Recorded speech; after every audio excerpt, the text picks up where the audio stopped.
Hola, bienvenidos a la clase de Sociolingüística del 12 de mayo. Bien, esto se está grabando un par de días después, llevamos un cierto retraso, pero vamos a intentar en este día, entre hoy y mañana, pues tener los vídeos de este 12 de mayo y del 14 de mayo. Estamos con la sociolingüística crítica. Veíamos la semana pasada, en la clase anterior, una introducción, veíamos el concepto de sociolingüística crítica que vamos a retomar para seguir ampliando, indagando en esta nueva línea, en una línea actual, digamos que surgida, aunque las cosas no surgen de la noche a la mañana, como estamos viendo, en los últimos 20 años, con una raíz muy clara en John Gampers, en Delhaims, en una sociolingüística interaccional, una etnografía de la comunicación, que son las ramas de la sociolingüística, o el modo de hacer sociolingüística, más que ramas, porque parece que son ramas y que se van por otro lado, así como, no sé, se ha planteado en algunas ocasiones, y la verdad que quien se acerca a esta rama de conocimiento puede tener la sensación de que no tiene absolutamente nada que ver, porque surgió pero después se fue, ¿no? Surgió ahí pero se fue para otro lado. No es así para nada. Tenemos, como hemos dicho, trayectorias diferentes de diferentes sociolingüísticas que están muy vinculadas a autorías, a quehaceres, a departamentos universitarios, a lugares de enunciación específicos, pero que para nada son cuestiones ajenas al hecho lingüístico. Las lenguas no funcionan al margen de la sociedad, como ya sabemos. Esto es algo que nos tiene que quedar muy claro. Hay todo un proceso de normalización a lo largo de toda nuestra etapa escolar, porque somos las personas que fuimos también, ¿no? Somos nuestro pasado también, aunque ya no seamos ese pasado. Entonces estamos constituidos de la etapa escolar, de la etapa del instituto, de la propia universidad, de cómo nos va construyendo. En mi caso, porque o saco edad y claro, saco, digamos, esa ventaja de edad, vamos, que es una cosa que se quita con el tiempo, ¿no? Y claro, pues estamos constituidos de esas diferentes etapas. Claro, a lo largo de esas etapas se nos han contado una serie de cosas, que no decimos que sean verdad ni mentira. Esto no va de la verdad o la mentira, lo hemos dicho muchas veces. Va de las aproximaciones, de las interpretaciones. Y claro, hemos normalizado muchas formas de pensar la realidad, en este caso la realidad lingüística, con una idea quizá de la sociedad va por aquí y la lengua va por acá, como si la lengua fuera un algo que está ahí esperando a ser tocado, o intocable más bien, ¿no? En ese tipo de planteamientos, de representaciones, de ideologías lingüísticas al fin y al cabo. Y para nada, sí, ya estamos viendo cómo en este ámbito, en el de la sociolingüística crítica, las mismas prácticas discursivas estructuran las prácticas sociales. Las prácticas sociales están constituidas de interacciones, y las interacciones entre los seres humanos son comunicativas. Voy a poner un ejemplo, sin ser un especialista en ese ámbito, pero al igual que un oso marca un árbol arañándolo para comunicar a otro oso que ese es su territorio, cuidado, estoy yo aquí, ¿no? O como la orina, ¿no? En otras especies, o en esa misma, no lo sé, la verdad, no soy un especialista ahora ya en cuestión de osos, ¿no? Pero estructuran sus prácticas sociales comunicativas, porque son animales sociales, a partir de comunicación, ¿vale? Pues nuestras prácticas sociales están estructuradas a partir de prácticas interaccionales, y las prácticas interaccionales, las discursivas, la verdad que están constituyendo nuestras relaciones con las demás personas. Esto es muy interesante porque a partir de prácticas discursivas, no solamente de nuestra intención, sino también de cómo se nos interpreta, así que la interpretación misma hay una intención, y de otros factores más que imbrican con todos estos factores discursivos, se van a constituir una serie de relaciones o no. Más allá de ese simple esquema, ya lo hemos criticado muchas veces, de emisor, receptor, código que se codifica y que se decodifica acá. Nada, eso no es así. Bueno, estábamos viendo cómo, por tanto, la sociolingüística crítica de lo que está hablando específicamente es de un hecho que nos es consustancial a quienes estamos estudiando las lenguas, el lenguaje, cómo funciona esto que llamamos lengua y que es nuestro objeto de estudio. El objeto de estudio específicamente en esta carrera, y de hecho está programada así. Entonces, en atención a esto, estamos viendo cómo precisamente la sociolingüística crítica estudia, entiende la lengua, ya lo decíamos la semana pasada, entiende la lengua como una práctica social, como una práctica discursiva, es decir, en tanto práctica discursiva es práctica social, en tanto práctica social es sociedad, así que lengua finalmente y sociedad aquí tampoco van a ser diferenciadas como tal, podrán ser diferenciadas conceptualmente y en atención a otros factores, pero en atención a lo que nos interesa, a estar estudiando cómo funciona en la realidad social la lengua, es decir, en su única realidad, que es la social, no vamos a diferenciar entre lengua y sociedad como tal, así que este apelativo de esto es demasiado social es considerar esto vulgar y no vulgar, eso sí que es demasiado social, un tipo de pensamiento social muy específico, ¿no? Porque nada lingüístico se va a poder decir ahí, ¿no?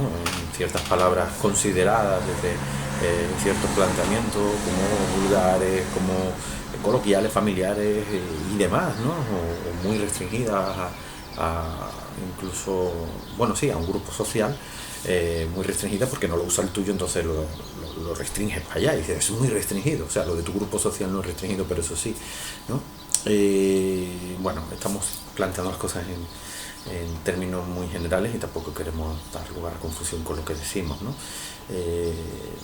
Pero bueno, el caso es que yo creo que quedaba todo muy bien planteado, ¿no? Ahí en el artículo que publica en el diario.es de la vulgaridad revisitada, ¿no? El caso es que como decimos, la sociolingüística crítica lo que va a estudiar acá es, a partir de este planteamiento, va a estudiar cómo se reproducen en los mismos discursos y en la misma práctica internacional. Aquí vamos, si me permitís, a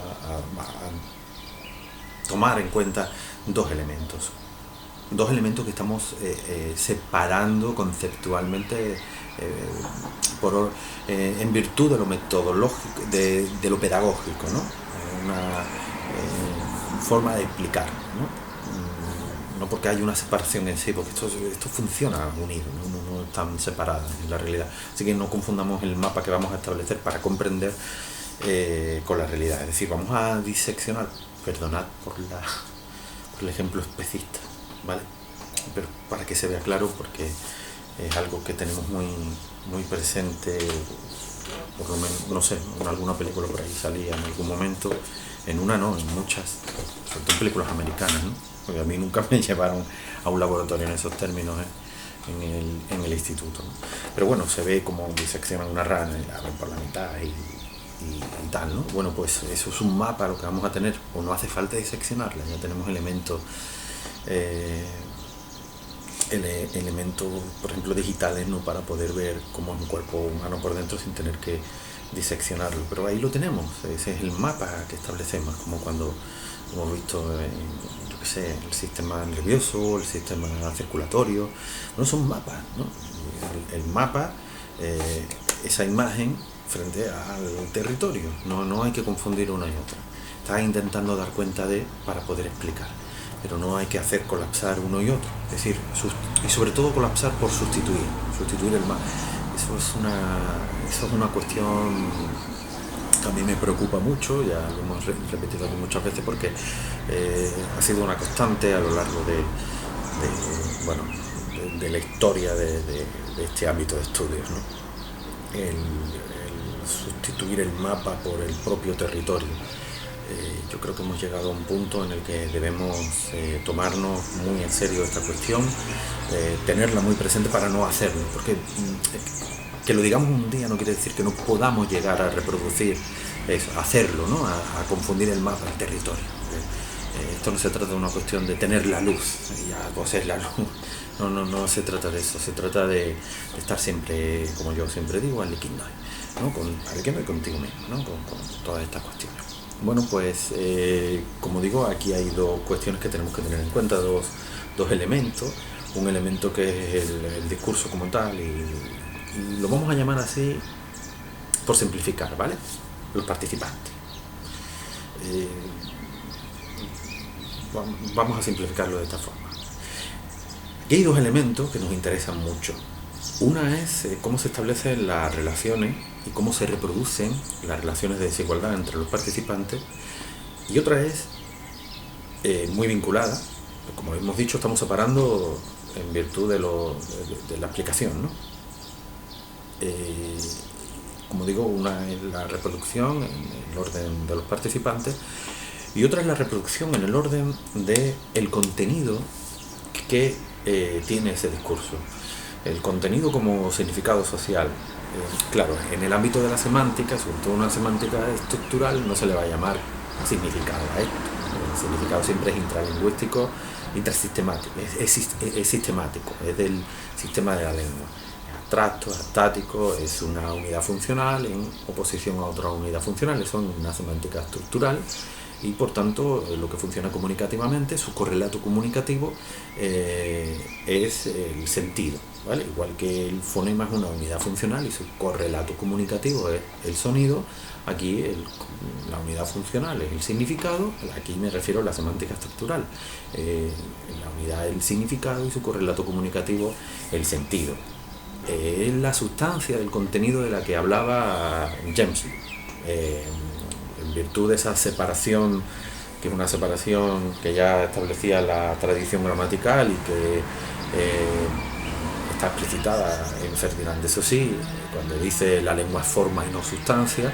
Eso es en el modo de estar viendo esa interpretación de la lengua, ¿vale? Para lo que ellos están queriendo estudiar, lo que quieren decir que hay una parte constante, unas oposiciones que son constantes, por mucho que puedan neutralizar en algunos contextos siempre al interior del sistema de la lengua, como ya hemos estudiado en otras asignaturas que son estrictamente estructuralistas, y que tienen como objetivo esos niveles de indagación y formalización del producto lingüístico en términos estructuralistas. Cuando está diciendo que la lengua no es sustancia, lo que se está refiriendo es que aquellos elementos que conforman, por ejemplo, los sonidos como tales, bueno, nos va a dar cuenta lo que nos va a dar cuenta es de lo que después se ha llamado una variación, pero no nos va a dar cuenta de exactamente cómo funciona la lengua. Es decir, esto pueden ser lo que después en el estructuralismo norteamericano Benjamin Lee Ward llama alófonos, pero hay una unidad funcional subyacente que es la misma para todos, para que no distinga significado al decir de los praguenses, ¿no? O que nos permita ver si está o no en distribución complementaria al decir de la lingüística norteamericana. Entonces es conocimiento de otras asignaturas. Simplemente lo estoy poniendo aquí, no quiero liar a nadie, pero lo estoy poniendo, y si alguien se lía, bueno, que obvie esto porque realmente no tiene nada que ver con la sociolingüística, que le sirva como para decir, vale, está hablando de fonética, fonología, morfología, sintaxis y semántica, esos niveles de indagación y formalización lingüística con atención a lo que el estructuralismo llama el sistema de la lengua. Bien, que no tiene nada que ver ahora con lo que estamos haciendo aquí, simplemente estamos diciendo que eso que allí se ha identificado como la sustancia específicamente del contenido, pues no solamente va a ser el sentido, sino también van a ser los tipos de contenido que veíamos con John Lyons o con Kosheriu, esos tipos de contenido que son el sentido, la referencia y después tiene el significado como un elemento del sistema de la lengua, pero que tanto la referencia como el sentido formaban parte de la sustancia del contenido. Más completamente, Kosheriu, como va a diferenciar dentro de la referencia entre la designación real y la designación potencial, pues nos permite ver cómo la designación potencial, la designación real y el sentido conforman esa sustancia del contenido. y el significado sigue siendo una unidad funcional del sistema de la lengua, de tal modo que ahí se va a poder decir que el significado designa potencialmente, ¿no? Apunta a la designación potencial, el significado designa, y la designación real, que también va a ser denominada ahí denotación en virtud de una terminología del siglo XIX de John Stuart Mill, el sentido va a denotar, ¿no? En virtud de la referencia que va a actualizar el hablante o la hablante cuando está en uso de la palabra. Bueno, todo eso, de todas esas cuestiones de las que yo me estoy refiriendo, que forman parte de un conocimiento de otras disciplinas lingüísticas, como la semántica, claro, es una semántica estructural ahí la que estamos atendiendo, pero estructural era la fonología que veíamos, estructural era la morfología y estructural era la sintaxis, así que tenía sentido, tiene todo el sentido del mundo atender a una semántica estructural, sobre todo porque hay otras semánticas que se escapan exactamente de ser una semántica lingüística y se convierten al final en semántica no lingüística, ¿vale? Lo que no quiere decir que no esté vinculado a lo lingüístico. Como no estamos en semántica, pues no vamos a hacer esa crítica, y ustedes ya dieron semántica, así que tienen un conocimiento también ahí de otros tipos de semántica. De otros tipos de semántica. Y en algún momento también creo que en gramática 2 pues hicimos ahí, ¿no? Una explicación de cuestiones de varios niveles de indagación y formalización lingüística para que ustedes también vieran pudieran consultar. No era exactamente que te lo aprendas de memorieta, porque aquí realmente no estamos queriendo aprender de memorieta nada. Al final del uso es cómo se va a manejar todo esto. Pero lo que estamos diciendo es que ni siquiera allá estaba solo en atención de lo sistemático, lo estático, lo abstracto, de las unidades del sistema de la lengua, porque siempre tenían que estar atendiendo a la sustancia. Al fin y al cabo, como dice Gauchery, el hablar constituye el sistema, o el sistema se constituye en el hablar, ¿no? Y el hablar es lo que ahí, en ese pensamiento, se toma como sustancia. Lo que vamos a poner, estoy intentando poner a dialogar un poco estas cuestiones, sobre todo cuando he dicho significado social. Este significado social obviamente no hay que relacionarlo con el significado lingüístico, ¿vale? Es un significado social el que estamos apuntando como contenido que va a tener el texto sobre aquello que se dice, así que es lo que se ha llamado el sentido, ¿vale? Pero como lo estamos viendo ampliamente en el discurso, que el discurso puede ser una palabra o puede ser lo que entendemos por texto completo, ¿vale? Puede ser un discurso de 3 horas, 4 horas, esto es un discurso, ¿vale? Un discurso además con una sola intervención, pero es un discurso de largo tiempo, pero también un discurso puede ser un hola, buenos días. Eso es un discurso también, ¿vale? Hay que ampliar un poco nuestra noción de discurso para entender que todas nuestras interacciones comunicativas están explicitadas en discurso. Ya, lo que vayamos a estudiar allá son indagaciones que vamos a hacer como lingüistas, para poder ver de qué están constituidos los discursos. Pero los discursos no solo están constituidos de lo que la tradición gramatical había identificado como palabras, de lo que, bueno, había identificado también, no con este nombre, de una manera muy intuitiva, como morfema, aunque ya morfema va a ser después estudiado más científicamente, más técnicamente en el siglo XX. Casi todas, en realidad, las unidades van a ser estudiadas científicamente en el siglo XX, ¿no? Pero quiere decir que no haya adelantos, intuiciones, incluso personas que se adelantan a su tiempo planteando cosas que después no se van a volver a plantear hasta el siglo XX, como en el caso de Francisco Sánchez de la Prosa, que en su Minerva ya nos está adelantando una noción que va a volverse a retomar en el siglo XX, que es la de la elipsis en combinatoria léxica, o y cuestiones que se van a desarrollar al interior de una lingüística computacional, y ya está eso en el siglo XVI en Francisco Sánchez de la Froza. Pero claro, ahí no hay una continuidad, tampoco hay una sistematicidad en la metodología.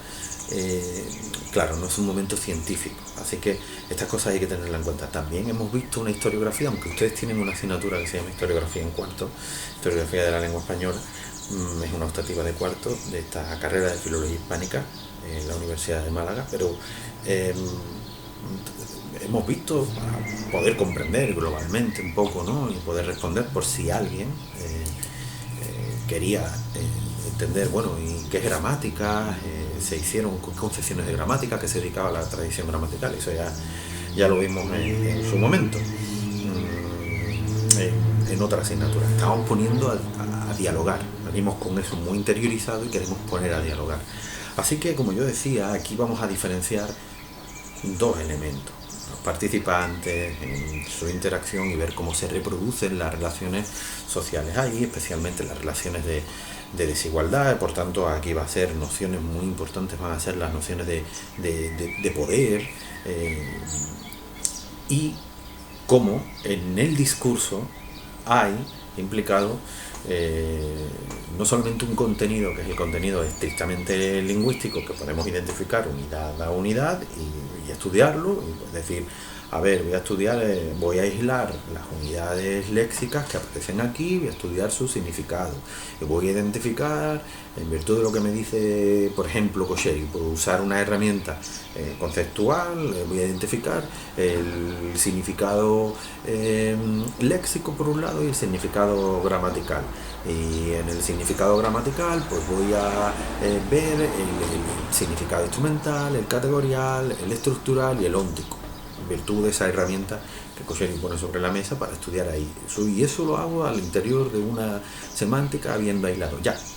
Y ahora la cuestión es, bueno, y al interior del producto mismo como texto tendrás que dotarte de otras herramientas, porque estas herramientas no van a apuntar tanto al sistema, a eso que llamamos el sistema de la lengua, porque era una interpretación. Tenéis que tener en cuenta que estas interpretaciones además son interpretaciones que se van haciendo, y conforme se van haciendo se van conformando eso que se ha dado en llamar las disciplinas, las áreas de conocimiento. Quiero decir que no estaban ahí ya hechas, conformadas, y ahora llegamos y tal. Eso te puede dar la sensación, cuando tienes 10 años, 15, bueno, 10 años, a lo mejor una persona de 10 años no está pensando en eso, pero cuando ya empieza a adquirir un poco, a lo mejor de más conciencia, no sé, 15 años, 16, 17, 18, y ya en la universidad 19, 20, 21, 22, y claro, conforme vas indagando, como el que se adentra en una ciudad nueva o en un territorio de naturaleza que no conoce bien y no, pues entonces va indagando, ¿vale? Y además no va solo, va acompañado del guía, ¿no? Como una expedición, ¿no?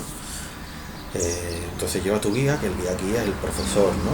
Y tú poquito a poco pues te vas familiarizando con todos los elementos. Al principio pues claro, te puede resultar todo un poco extraño, ¿no? Y cómo reconoce que estas piedras son de esta época y estas son de otra. Claro, tú al final acabarás también reconociendo esas cosas, porque el aprendizaje requiere tiempo, requiere interacción, requiere familiaridad, requiere asumir también por tanto los contenidos, ¿no? Bueno, pues lo digo para que no confundamos un territorio. Entonces tú tienes el texto y tú tienes esos niveles de integración y formalización, y tú puedes aislar y estudiar ahí. Pero ¿qué pasa cuando tú quieres entender el texto como tal y no lo puedes hacer en virtud de esas herramientas conceptuales que se han dado para estar atendiendo al sistema de la lengua? Y sobre todo cuando esas interpretaciones del sistema de la lengua, que están al margen de estas otras incorporaciones, es que vienen de ahí precisamente, ¿no? Entonces desarrollan mapas, vamos a decir, ¿no? Entonces, aquí tenemos el sistema de la lengua y por aquí tenemos lo comunicativo. Por eso me parecía muy interesante tener en cuenta ese mapa, a partir de, por hacer un puente, por poner a dialogar, por no obviar, porque si obviar, intentamos que también se comprenda, ¿no? Me parecía interesante poner el mapa de esos tipos de contenido, niveles de significar, con estas autorías que atienden al contenido, a la forma del contenido, a la sustancia del contenido, y en la sustancia del contenido, como hemos dicho, diferenciamos ahí designación potencial, designación real y sentido. Y me parecía muy interesante para diferenciar lo que es interaccional comunicativo del Ikernun de la comunicación, cuando decimos que el sentido denota, referencia, designa realmente, ¿no? Designa realmente lo que en punto es a la designación real, ¿no? Que dice Cochet. Y cómo hay una parte interaccional no comunicativa, que no forma parte del Ikernun una parte comunicativa no interaccional, lo que quiero decir, comunicativa, pero no interaccional, que no forma parte del Ikernun de la comunicación, y que todo lo que conceptualizamos, el conocimiento del mundo, las representaciones sociales que hacemos en nuestra mente, las ideologías lingüísticas y no lingüísticas, la ideología ya lo hemos visto, ¿no?, como caja oscura, que hay que estar diferenciando bien el significado restringido que tiene ideología en algunos contextos,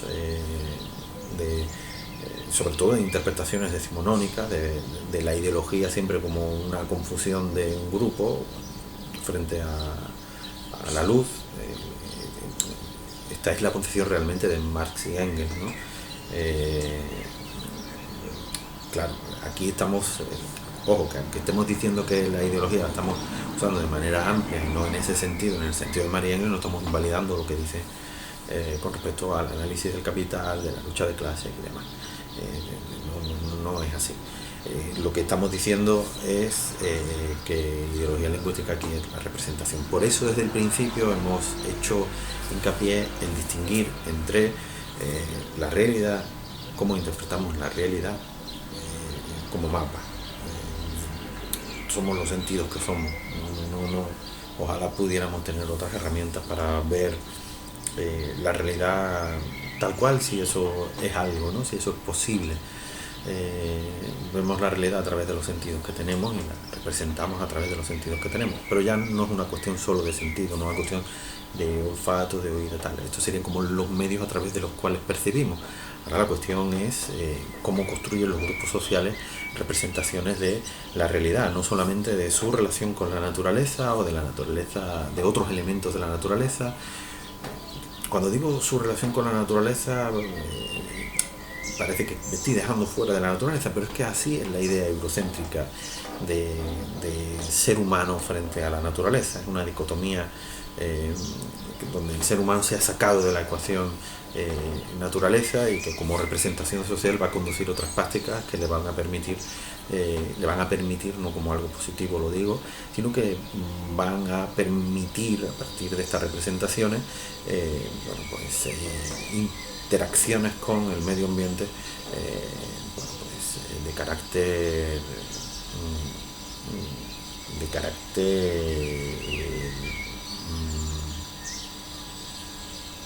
contaminante. Estoy buscando una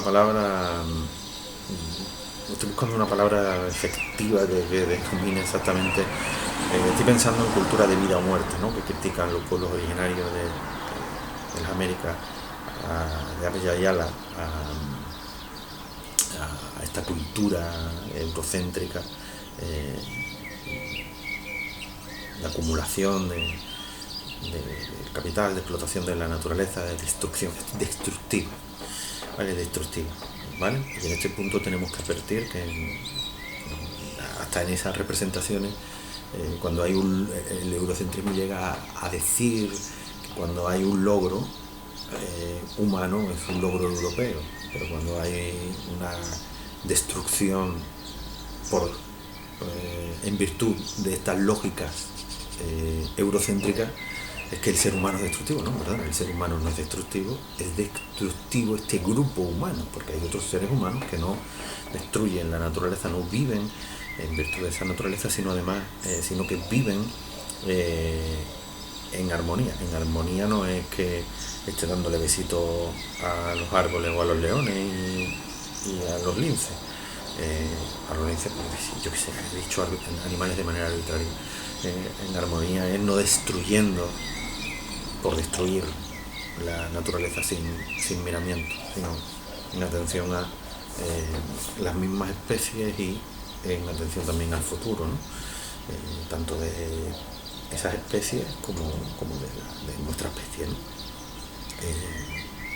Por lo tanto no son culturas destructivas, así que es un poco extraño que se diga el ser humano es destructivo como tal sin atender a esta cuestión. Bueno, el caso es que volviendo a esta idea muy vinculada, ¿no? Los discursos comportan un contenido y este contenido va a comportar un orden social. Esta es una idea que pone sobre la mesa Foucault y que va a desarrollar en el ámbito del análisis crítico del discurso y de la sociolingüística crítica Luisa Martín Rojo. Luisa Martín Rojo tiene varias etapas investigativas, es decir, no todo el tiempo está haciendo lo mismo, así que si atendemos a Luisa Martín Rojo en un artículo, ¿no? Centrándonos en ese artículo en 1997, pues vamos a ver el orden social de los discursos, se llama ese artículo, vamos a ver cómo expone esto, pero que nos parece muy interesante. Entonces ese orden social no solamente está en los participantes, sino también en los discursos mismos, y esto va a ser objeto de estudio. O al revés, ¿vale? Lo digo para que no parezca que no solamente es como si esto fuera menos importante, ¿no? Lo podemos decir al revés. El orden social lo vamos a ver en los discursos, pero no solamente en los discursos, sino también en los participantes. Entonces, estos dos elementos yo creo que son clave, muy, muy interesantes. Otra cosa que yo quería destacar era, desarrollando la definición, para que nos familiaricemos, ¿no? La definición de a qué se dedica la sociolingüística crítica. Bueno, otra cosa no. Esta misma cosa, vamos a explicitarla. Bueno, pues al final la sociolingüística crítica, partiendo de esa idea de la lengua como práctica social y demás, bueno, pues práctica discursiva, práctica social, va a estudiar cómo se reproducen las relaciones de desigualdad a partir de diferentes marcadores. O sea que aquí vamos a tener muy en cuenta, muy presente la idea de la interseccionalidad que ya veíamos el otro día anunciada. Y decíamos, ya la retomaré. Bien, y decíamos, aquí es clave el color de piel, lo decíamos en un cartelito que poníamos ahí en los montajes que hacemos yo doy la clase y después les monto. Y últimamente le estoy montando imágenes para ayudar en la comprensión de los contenidos, ¿no? Entonces, lo que decimos, cómo se reproducen las relaciones de desigualdad. Esto es muy interesante. Vamos a centrarnos aquí, añadiendo el otro elemento. Nos dedicamos a estudiar las ideologías lingüísticas. Las ideologías lingüísticas, que la podemos poner ahora, relacionar con cómo las ideologías lingüísticas se reproducen a través del contenido, son el contenido mismo, o el contenido da cuenta de ideología o viene conducida por ideologías lingüísticas, y la interacción, la participación viene conducida por esas ideologías lingüísticas, que, como digo, se imbrican con otras ideologías, no solamente de orden lingüístico, porque toda ideología lingüística es una ideología realmente social, una ideología de la sociedad, una ideología de las culturas humanas, y una ideología ontológica, una ideología del ser humano, va a dar cuenta de la relación entre los seres humanos. Esto vamos a ir diseccionándolo, indagando, aunque parezca que son cosas que se van repitiendo, lo que estamos viendo es poquito a poco. Estamos como recreándonos, ¿no? Como quien llega a un a un balcón y se recrea en el paisaje, ¿no? Estamos subiendo de planta, pero vamos a recrearnos en esta altura del edificio, pues nos recreamos en el paisaje porque vamos a seguir subiendo y ahí vamos a tener otra altura, el paisaje ahí va a ser el mismo, pero nuestra percepción no. Entonces son diferentes niveles y vamos, no sé si este era el mejor ejemplo, pero creo que la idea se entiende. Así que lo digo sobre todo por si alguien tiene la sensación de que vamos muy lento, que se repiten mucho las cosas, pero el ánimo no es la repetición, el ánimo es que se comprenda, ¿no? Bueno, pues como decimos, los discursos reproducen, vamos a estudiar cómo los discursos reproducen y otras forman las relaciones sociales. Tanto que las relaciones sociales son relaciones interaccionales, relaciones discursivas, ¿no? Y nos van a interesar mucho las relaciones de desigualdad. Y en estas relaciones de desigualdad vamos a ver cómo se interseccionan aquí diferentes elementos. Porque estas relaciones de desigualdad se van a constituir a partir de diferentes marcadores. Estos marcadores van a ser los marcadores lingüísticos, marcadores que tienen que ver con el sexo de los participantes, que tienen que ver con la identidad de género de los participantes, que tienen que ver con otros elementos de carácter social de los participantes, a qué te dedicas, quién eres laboralmente, académicamente, porque todo eso va a constituir una relación de fuerza en la interacción comunicativa, tu origen geográfico, la etnicidad, la religión, y allí hay elementos importantes. Ahora vamos a retomar esta idea de la interseccionalidad, pero hay un elemento importante que no quiero dejar escapar, que no es tanto quién eres tú, ¿vale? Esto, como el siguiente día vamos a hablar de identidad, va a ser muy interesante. Vais a aprender con David Block también, él es un gran especialista. Hombre, yo no quiero desmerecer, no se trata de merecer, esto no es una competición, no es una olimpiada ni de medalla olímpica, hay medalla de oro frente a medalla de plata o de bronce. Lo digo, es uno de los mayores especialistas, o el mayor especialista. Sí, es que David Block es especialista en identidad al interior de la sociolingüística, así que vais a aprender muchísimo, tenéis mucha suerte de tener a David Block.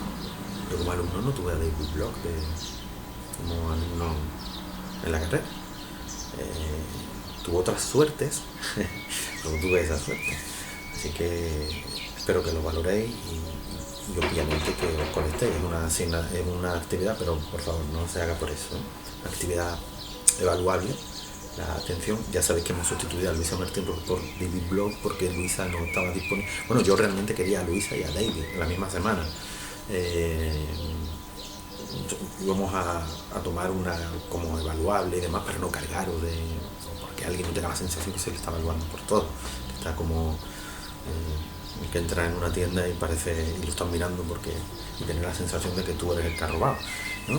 Y tú no has robado nada, pero todas las cámaras están para ti, todo el mundo mirándote. No quería estuvierais aquí con esa sensación de me están evaluando hasta por respirar, ¿no?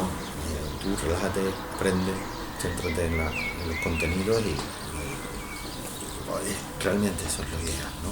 En este ámbito sería lo ideal. El caso es que, bueno, pues allí vamos a retomar esta idea, pero hay una cosa que en virtud de la investigación yo he visto, y así como lo considero, que no es tanto como la interacción, lo que tú crees que eres, que también es un elemento importante, sino cómo te identificas. Es decir, aunque uno esté constituido y construya su identidad, las personas construyan su identidad, pero hay un elemento muy importante en la interacción comunicativa, que es cómo te identificas. Esta es una cuestión que también vamos a retomar porque va a formar parte de cómo funcionan las ideologías lingüísticas en la interacción comunicativa y en la representación la representación continua, ¿no? Si decimos que existe una ideología, no es un algo del momento, no es algo que alguien se ha dicho, una representación que ha hecho en el momento. Estamos hablando de una representación que es constante, forma parte como un conocimiento compartido, sin ser un conocimiento que tenga una fidelidad con la realidad, sino como una interpretación de la realidad, pero constante. Eso es a lo que estamos apuntando. Yo decía que retomábamos ahora la idea de la interseccionalidad, pero que quería poner esto sobre la mesa, ¿no? La identificación. Es decir, cuando decimos que son diferentes marcadores, a partir de cómo hables, de la religión que tengas, del origen geográfico que tengas, del sexo que tengas, de la identidad de género que tengas, vas a ser construido por parte de quien establece la interacción comunicativa, vas a ser identificado. Esto es a lo que Michael Silverstein llama índices, indexicalidad, y Gampers, indicios, señales de contextualización. Que eso ya lo veíamos.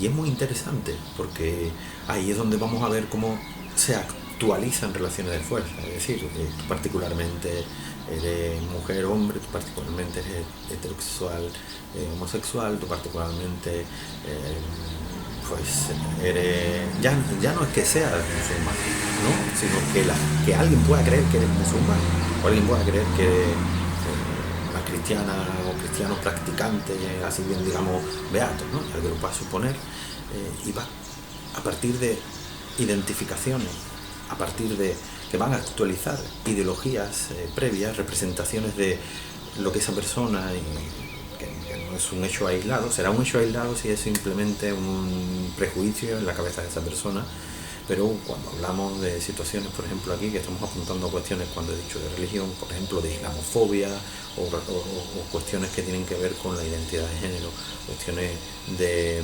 homofobia, transfobia, cuando tiene que ver con o misoginia, ¿no?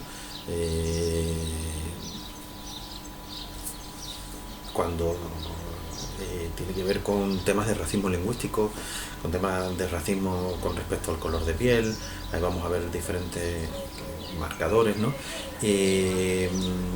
La cuestión racista, es decir, la lengua, el origen geográfico, el color de piel. Normalmente todos estos marcadores además funcionan de manera interseccional, ¿bien? Así que estamos poniendo a dialogar ahora la identificación, la indexicalidad y los índices de contextualización, y la interseccionalidad. Esta idea de la interseccionalidad es una idea, bueno, es un término, ¿no? Interseccionalidad, acuñado por Kimberly William Crenshaw, profesora en la Universidad de California, una profesora de leyes, ¿no? de derecho. Aquí vamos a encontrar diversas autorías de diferentes universidades y áreas de estudio. Hay que aquí pensar un poquito de manera multidisciplinar, ¿no? Aquí ha habido un problema. No vayan ustedes a hacer una representación de la universidad, de cómo ha sido tradicionalmente la universidad española, haciendo colapsar eso como mapa con el conocimiento. Olvídense de esas representaciones que no, ¿vale? Representaciones que reproducen gente, ¿no? Como yo he estudiado tal, tú has estudiado tal, y tú no puedes hablar. No es verdad, incluso de estas cosas discursivas habla la psicología social, la sociología, la antropología, la ciencia política. A veces quien menos habla de cómo funciona la lengua en su uso es precisamente este ámbito de estudio, pero por una cuestión que tiene que ver con la tradición, o por una cuestión de programación. Al fin y al cabo, esta es una asignatura optativa donde o no hay nadie matriculado, o hay 20, 30, en este caso hay 30, contando a las personas de movilidad, alumnado Erasmus, pero pudiera haber 7, pudiera haber 15, pudiera haber 10 o 0, como digo, ¿no? No es una asignatura obligatoria, así que muchas veces es cuestión de programación, ¿no? Esto me parece a mí fundamental, capital, ¿no? Pero no suele ser así en ninguna universidad española. En la carrera de filología hispánica. La carrera de lingüística, por ejemplo, que se imparte en Cádiz, sí es obligatoria. Bueno, el caso es que yo decía interseccionalidad, ¿vale? Un término acuñado por Kimberlé Crenshaw, lo tiene en un artículo de 1989, otro en 1991, 1995, digamos que son artículos donde trata esta cuestión y ella lo explica bien. Vamos a poner el vídeo, como yo sí o sí voy a hacer el montaje. Bueno, pues vamos a poner el vídeo de ella explicando de dónde lo saca, que lo va a explicar mejor que yo, y así nos quitamos de estar todo el tiempo escuchando a una persona durante tantos minutos seguidos, ¿vale? Entonces ella va a apuntar a una cuestión de cómo podía explicar a un tribunal cómo se imbrican cuestiones de color de piel con privilegio social y con el sexo. Que no era una cuestión de hombres por aquí, mujeres por allá, una cuestión de blancos y negros, ¿no? Y de no ver entonces cómo más allá de lo blanco, lo negro, hombre y mujer, se interseccionan estas cuestiones, ¿vale? Para que lo comprendiera un tribunal necesitaba en un ámbito de derecho pues mostrar una etiqueta, una conceptuación explícita.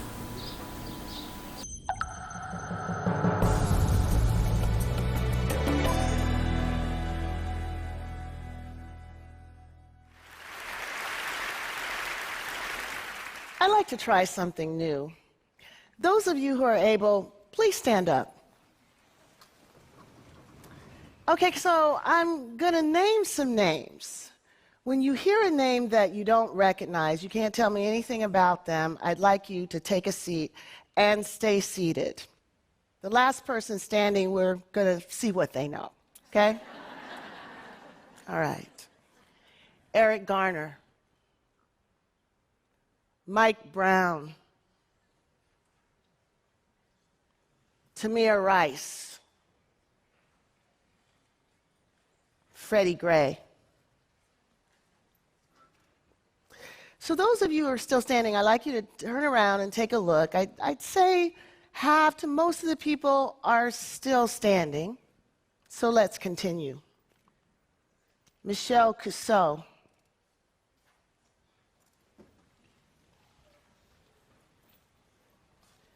Tanisha Anderson. Ara Russer. Megan Hockaday. So if we look around again, there are about 4 people still standing. And actually, I'm not going to put you on the spot. I just say that to encourage transparency, so you can be seated. So those of you who recognize the first group of names know that these were African Americans who've been killed by the police over the last 2.5 years. What you may not know is that the other list is also African Americans who have been killed within the last 2 years. Only one thing distinguishes the names that you know from the names that you don't know: gender. So let me first let you know that there's nothing at all distinct about this audience that explains the pattern of recognition that we've just seen. I've done this exercise dozens of times around the country. I've done it to women's rights organizations. I've done it with civil rights groups. I've done it with professors. I've done it with students. I've done it with psychologists. I've done it with sociologists. I've done it even with progressive members of Congress. And everywhere, the awareness of the level of police violence that Black women experience is exceedingly low. Now, it is surprising, isn't it, that this would be the case? I mean, there are two issues involved here. There's police violence against African Americans, and there's violence against women, two issues that have been talked about a lot lately. But when we think about who is implicated by these problems, when we think about who's victimized by these problems, the names of these black women never come to mind. Now, communications experts tell us that when facts do not fit with the available frames, people have a difficult time incorporating new facts into their way of thinking about a problem. These women's names have slipped through our consciousness because there are no frames for us to see them, no frames for us to remember them, no frames for us to hold them. As a consequence, reporters don't lead with them, policymakers don't think about them, and politicians aren't encouraged or demanded that they speak to them. Now, you might ask, well, why does a frame matter? I mean, after all, an issue that affects black people and an issue that affects women, wouldn't that necessarily include black people who are women and women who are black people? Well, the simple answer is that this is a trickle-down approach to social justice, and many times it just doesn't work. Without frames that allow us to see how social problems impact all the members of a targeted group, many will fall through the cracks of our movements, left to suffer in virtual isolation. But it doesn't have to be this way. Many years ago, I began to use the term intersectionality to deal with the fact that many of our social justice problems, like racism and sexism, are often overlapping, creating multiple levels of social injustice. Now, the experience that gave rise to intersectionality was my chance encounter with a woman named Emma DeGraffenreid. Emma DeGraffenreid was an African-American woman, a working wife, and a mother. I actually read about Emma's story from the pages of a legal opinion written by a judge who had dismissed Emma's claim of race and gender discrimination against a local car manufacturing plant. Emma, like so many African-American women, sought better employment for her family and for others. She wanted to create a better life for her children and for her family. But she applied for a job, and she was not hired, and she believed that she was not hired because she was a black woman. Now, the judge in question dismissed Emma's suit. And the argument for dismissing the suit was that the employer did hire African Americans, and the employer hired women. The real problem, though, that the judge was not willing to acknowledge was what Emma was actually trying to say, that the African Americans that were hired, usually for industrial jobs, maintenance jobs, were all men. And the women that were hired, usually for secretarial or front office work, were all white. Only if the court was able to see how these policies came together would he be able to see the double discrimination that Emma DeGraffenreid was facing. But the court refused to allow Emma to put two causes of action together to tell her story because he believed that by allowing her to do that, she would be able to have preferential treatment. She'd have an advantage by being able to have two swings at the bat when African American men and white women only had one swing at the bat. But, of course, neither African American men or white women needed to combine a race and gender discrimination claim to tell the story of the discrimination they were experiencing. Why wasn't the real unfairness law's refusal to protect African American women simply because their experiences weren't exactly the same as white women and African American men? Rather than broadening the frame to include African American women, the court simply tossed their case completely out of court. Now, as a student of anti-discrimination law, as a feminist, as an anti-racist, I was struck by this case. It felt to me like injustice squared. So first of all, Black women weren't allowed to work at the plant. Second of all, the court doubled down on this exclusion by making it legally inconsequential. And to boot, there was no name for this problem. And we all know that where there's no name for a problem, you can't see a problem. And when you can't see a problem, you pretty much can't solve it. Many years later, I'd come to recognize that the problem that Emma was facing was a framing problem. The frame that the court was using to see gender discrimination or to see race discrimination was partial, and it was distorting. For me, the challenge that I faced was trying to figure out whether there was an alternative narrative, a prism that would allow us to see Emma's dilemma, a prism that would allow us to rescue her from the cracks in the law, that would allow judges to see her story. So it occurred to me, maybe a simple analogy to an intersection might allow judges to better see Emma's dilemma.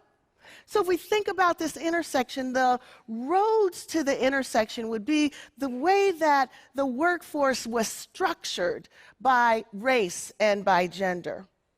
And then the traffic in those roads would be the hiring policies and the other practices that ran through those roads. Now, because Emma was both Black and female, she was positioned precisely where those roads overlapped, experiencing the simultaneous impact of the company's gender and race traffic. The law was like that ambulance that shows up and is ready to treat Emma only if it can be shown that she was harmed on the race road or on the gender road, but not where those roads intersected. So, what do you call being impacted by multiple forces and then abandoned to fend for yourself? Intersectionality seemed to do it for me. I would go on to learn that African American women, like other women of color, like other socially marginalized people all over the world, were facing all kinds of dilemmas and challenges as a consequence of intersectionality, intersections of race and gender, of heterosexism, transphobia, xenophobia, ableism.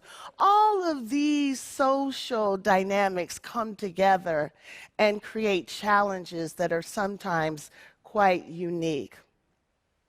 But in the same way that intersectionality raised our awareness to the way that Black women live their lives, it also exposes the tragic circumstances under which African American women die.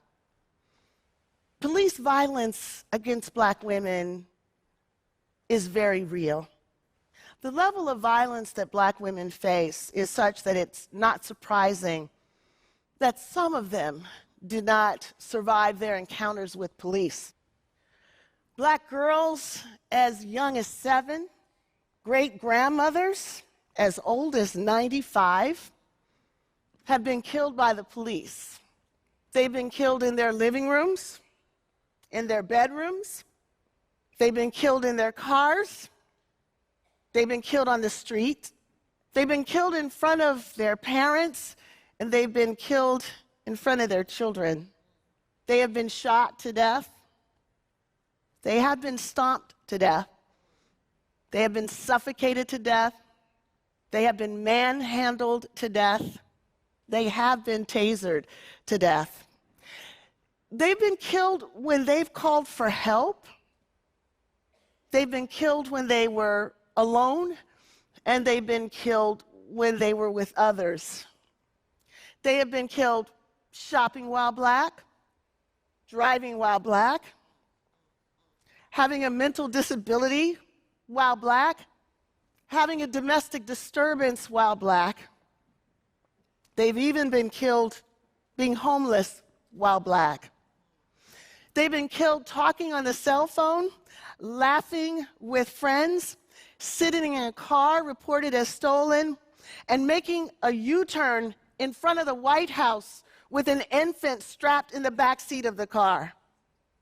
Why don't we know these stories? Why is it that their lost lives don't generate the same amount of media attention and communal outcry as the lost lives of their fallen brothers? It's time for a change. So what can we do?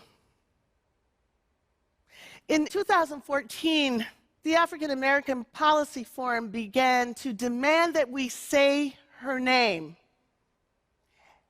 at rallies, at protests, at conferences, at meetings, anywhere and everywhere that state violence against black bodies is being discussed. But saying her name is not enough. We have to be willing to do more. We have to be willing to bear witness to the often painful realities that we would just rather not confront, the everyday violence and humiliation that many black women have had to face. Black women across color, age, gender expression, sexuality, and ability. So we have the opportunity right now, bearing in mind that some of the images that I'm about to share with you may be triggering for some, to collectively bear witness to some of this violence. We're going to hear the voice of the phenomenal Abby Dobson. And as we sit with these women, some who've experienced violence and some who have not survived them, we have an opportunity to reverse what happened at the beginning of this talk, when we could not stand for these women because we did not know their names. So at the end of this clip, there's going to be a roll call. Several black women's names will come up. I'd like those of you who are able to join us in saying these names as loud as you can, randomly, disorderly. Let's create a cacophony of sound to represent our intention to hold these women up, to sit with them, to bear witness to them, to bring them into the light.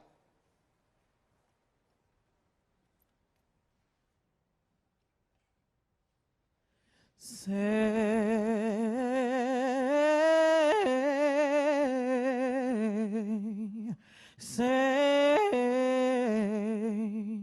her name. Say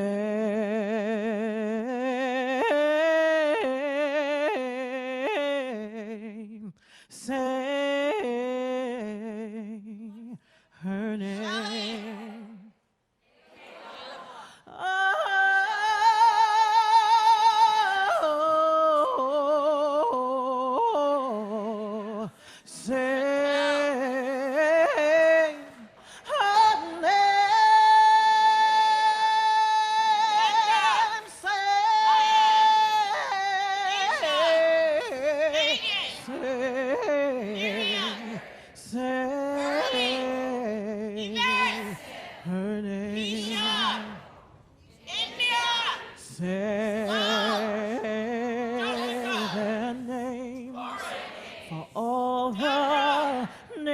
I'll never know.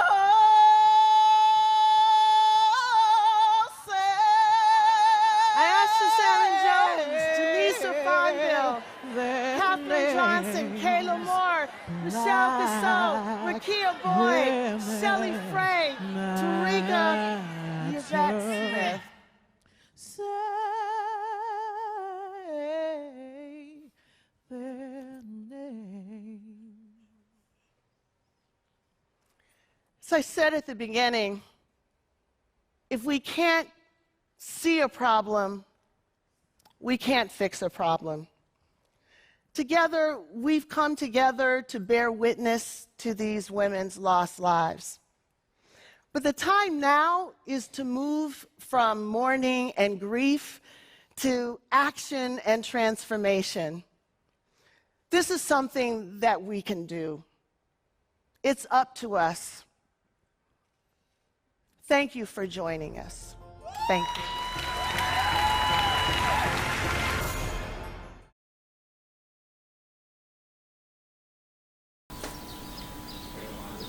Bien, hemos visto esta conceptuación explícita en Kimberlé Crenshaw con este término, interseccionalidad. Bien, pero interseccionalidad no, como concepto, como idea, no la está desarrollando ella. Ella lo desarrolla en un contexto, en el contexto de los feminismos negros norteamericanos. En los feminismos negros norteamericanos vamos a encontrar a Kimberlé Crenshaw y a otras voces, a Angela Davis, hablando de estas cuestiones, incluso hablando de clase social, a Patricia Hill Collins, que nos va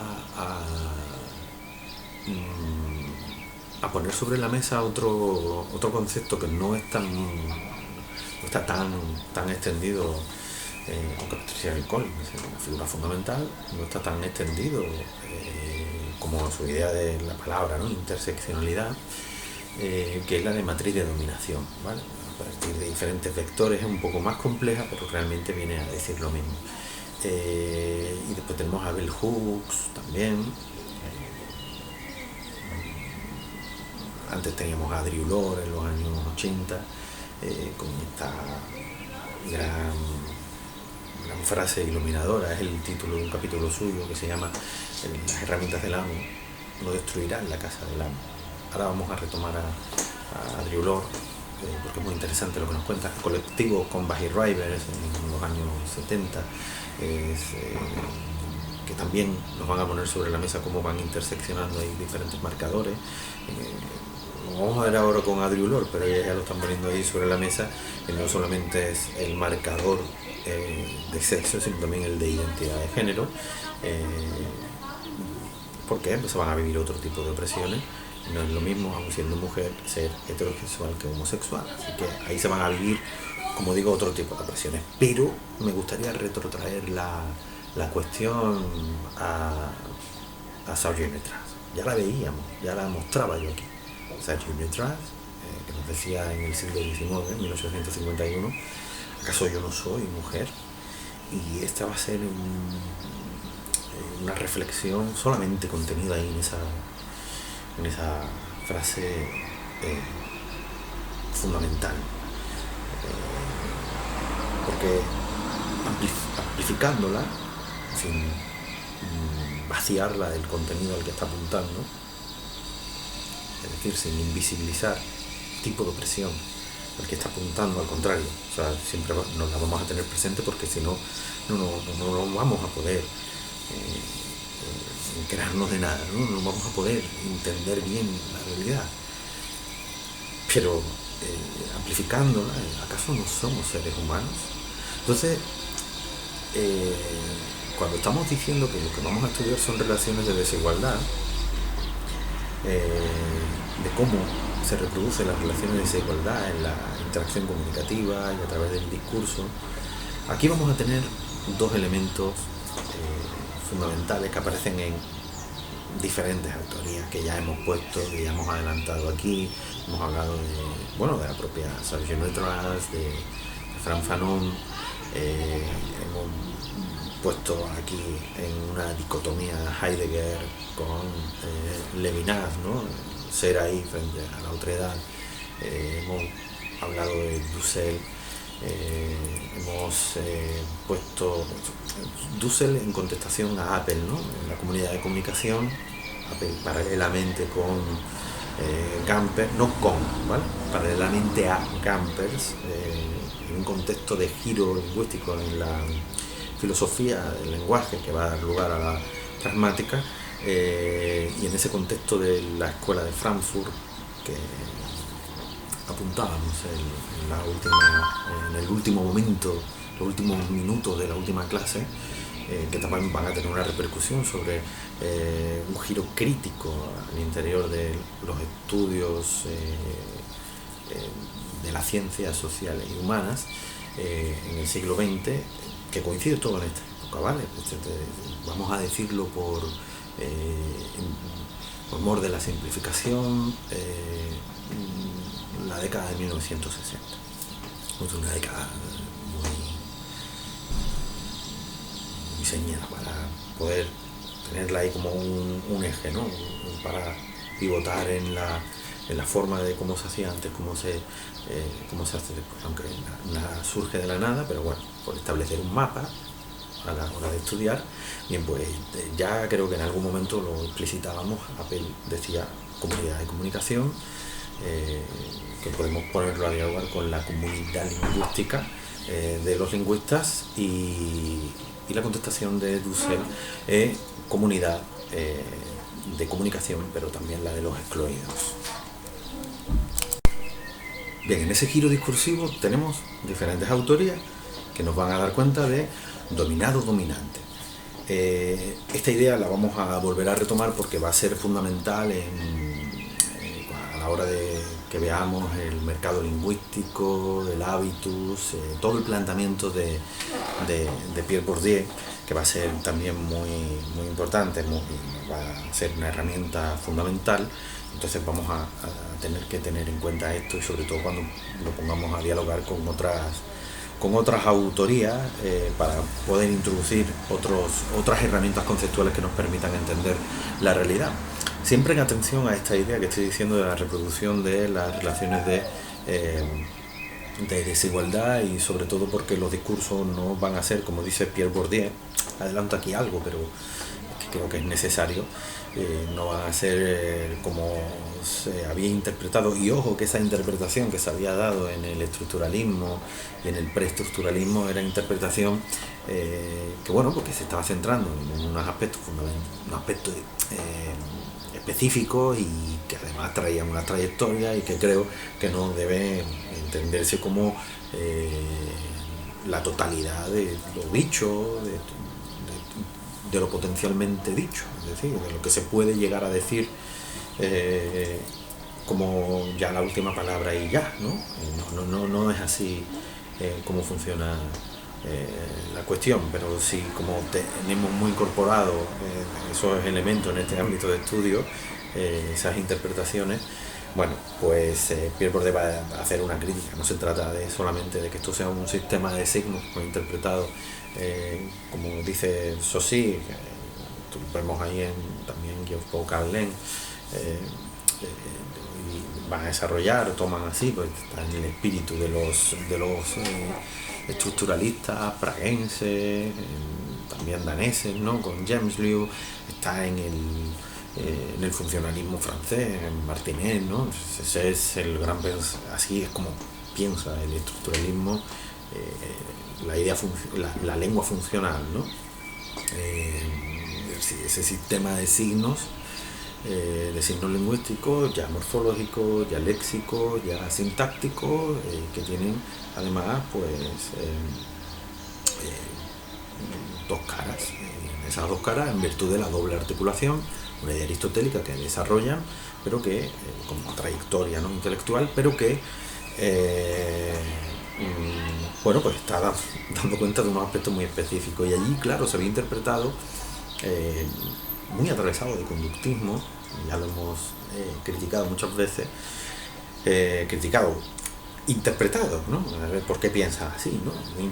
Muy atravesado de conductismo, esta idea de, bueno, pues estos son elementos, el sistema de signos como código, y bueno, pues lo toma aquí y la otra persona lo va a decodificar. Es se había tomado el lenguaje, como dice Bourdieu, como un elemento de intelección más que de acción y poder, cuando realmente, tal y como explica Bourdieu, no va a ser una cuestión de emisor-receptor, sino que va a haber, que pueden también entender, una cosa no quita la otra. Bueno, esto está explicando una parte, aunque no va a ser así exactamente, como va a ser la interacción, pero no está dando cuenta de que cuando hay una interacción, lo que hay más que un intercambio de signos lingüísticos, lo que hay es un intercambio de relaciones de poder, ¿no? Una interacción interpersonal que va más allá de la interacción interpersonal y que actualiza una relación de fuerza. Por tanto, cuando yo hablo, no solamente se trata de que yo estoy hablando, cuando hablo con, por ejemplo, con un alumno o una alumna en el despacho o fuera del despacho, donde sea. Bueno, hay una relación de fuerzas que se actualiza, que va más allá de que el individuo A hable al individuo B. Es un profesor, y da igual si soy yo, es otro, claro, se actualiza una relación de fuerzas intergrupal. Y no solamente esa relación de fuerzas intergrupal, aquí hay otros elementos que se superponen, que se imbrican en las relaciones de fuerza. Profesor, alumno, persona adulta, persona joven, persona experta al interior de un campo, y cuando digo al experto al interior de un campo no estoy diciendo yo soy experto, no. El alumno, cuando habla con el profesor, claro, el profesor al interior de ese campo, no cuando habla de osos, y no es especialista en osos, pero cuando habla de cuestiones lingüísticas y es un profesor precisamente de esas cuestiones, y empieza a hablar de una escuela, de otra, claro, está no solamente ya suponiéndole, sino atendiendo a un campo en el que él no se maneja muy bien, y por tanto ahí también hay una relación de fuerza. Eso puede explicar ese silencio lingüístico que puede encontrar una persona cuando interacciona con otra y se ve como abrumada. A veces alguien puede pensar, ¿qué me pasa? Que no me salen las palabras, como que me pongo nervioso cuando hablo con ciertas personas y tal. Bueno, eso son relaciones de fuerza, y las relaciones de fuerza, como llama Michel Foucault, a el poder. Son relaciones de poder. Las relaciones de poder no implican de por sí un abuso de poder. Una cosa es la relación de poder y otra cosa es la relación de poder.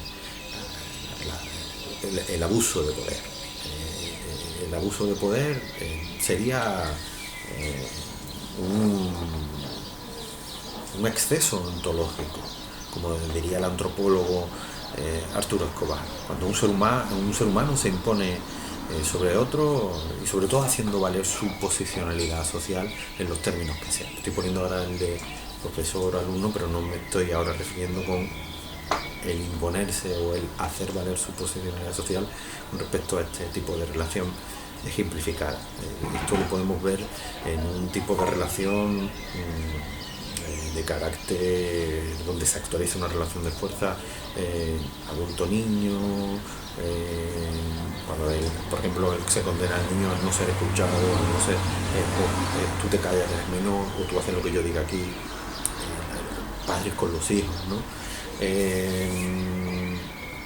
Claro, tendríamos que ver casos concretos. Estoy intentando ejemplificar para que se entienda bien la conceptuación, para que entendiendo bien la conceptuación, ya como herramienta podamos ir a ver los casos concretos. Por ejemplo, hombre-mujer, ¿no? Claro, quien niega, pero que lo niegue no quiere decir que la realidad no esté ahí, simplemente esa negación misma es un discurso. Lo que se va a invisibilizar a él mismo es ver la realidad, ¿vale? Pero el patriarcado como un sistema opresivo, y cuando decimos sistema opresivo, bueno, pues vemos cómo lo representa el propio feminismo, que nos enseña y nos ha enseñado y nos debe seguir enseñando tanto, en el sentido de que debemos aprender, ¿no? Estoy pensando ahora mismo en el ejemplo, en la metáfora del iceberg, ¿no? esos picos de explicitud de la parte del iceberg que se ve y toda la parte del iceberg que no se ve y que va a constituir todo ese sistema opresivo, invisibilizado, implícito, que se va a reproducir en cada una de las prácticas cotidianas de las personas que interaccionan socialmente. Así que aquí tenemos varios elementos sobre la mesa, ¿vale? Tenemos el poder. Michel Foucault habla de poder como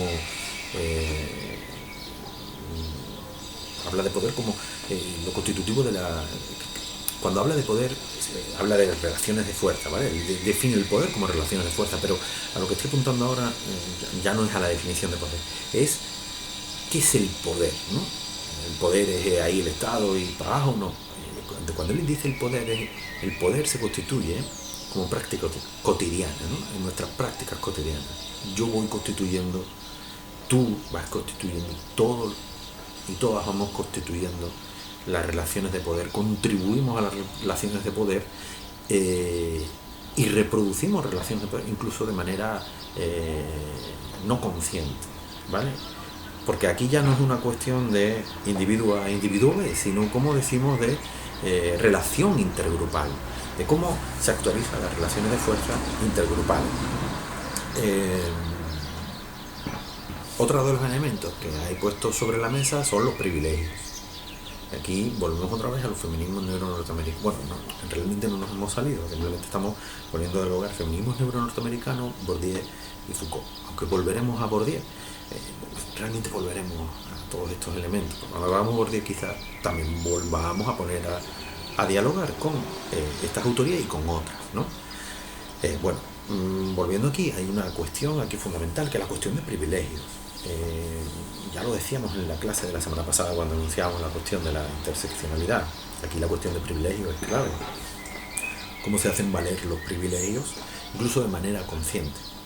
Como digo, se hacen valer los privilegios, tenemos que quitarnos la idea de la cabeza, porque observando cómo hay gente a la que se le explica y no lo entiende, incluso se niega a decir, no, yo no soy machista, o mi abuelo no era machista, o mi padre no es machista, porque claro, se dice, el sistema patriarcal y los hombres estamos privilegios, no solo los hombres, ahí no solamente se está apuntando a los hombres, ¿vale? Ahora vamos a ver esta cuestión apuntando a lo que explica Audre Lorde, ¿no? Audre Lorde, que también, bueno, lo explican todas, ¿no? Pero quiero centrarme, porque me parece muy ilustrativo, con Audre Lorde. La cuestión de privilegios, el hacer valer los privilegios, el hablar y ostentar, ¿vale? Más que el hacer valer, porque el hacer valer parece que es en el ámbito del abuso de poder, ¿no? El ostentar privilegios. Uno ostenta de por sí privilegios, un tipo de privilegio o unos tipos de privilegio social, aún no siendo consciente de esos privilegios. Normalmente la gente no es consciente, de hecho no éramos conscientes hasta que no nos lo han advertido estas estudiosas y otras estudiosas más. No solamente están los feminismos norteamericanos sobre esta cuestión.